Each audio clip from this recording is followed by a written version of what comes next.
बिस्मिल्लाहिर्रहमानिर्रहीम। अस्सलामुअलैकुम। शुमाल HD news के साथ मैं हूं अमारा उल्फत। आपको बताते चले, मुश्ताक गनी के भाई इलियास गनी को गिरफ्तार कर लिया गया। कागजात मुस्तरद होने पर मुश्ताक गनी के भाई इलियास गनी अपील दायर करने के लिए पेशावर हाई कोर्ट गए। रहमानिर्रहीम।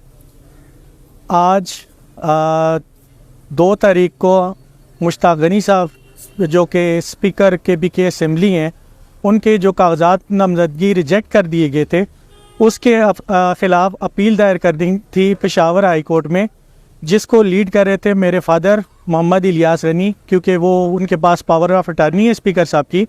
स्पीकर साहब जो कि इस वक्त मुल्क से बाहर हैं और जिनका पासपोर्ट जो है वो एक्सपायर्ड था, जिस वजह से वो टाइमली जो है वो मुल्क में नहीं आ सके। मैं DPO साहब से, ज़िला इंतज़ामिया से इस चीज़ की पुरज़ोर जो है वो मज़म्मत भी करता हूँ और अपील भी करता हूँ कि वो मेरे वालिद साहब को फ़ौरन से पहले जो है रिहा करे, नहीं तो हम ये ताजर बरादरी पूरे एबटाबाद की लेकर और PTI के कारकुनान जो हैं वो फिर निकलेंगे और फिर जो है वो जो भी होगा वो आप खुद उसके ज़िम्मेदार होंगे।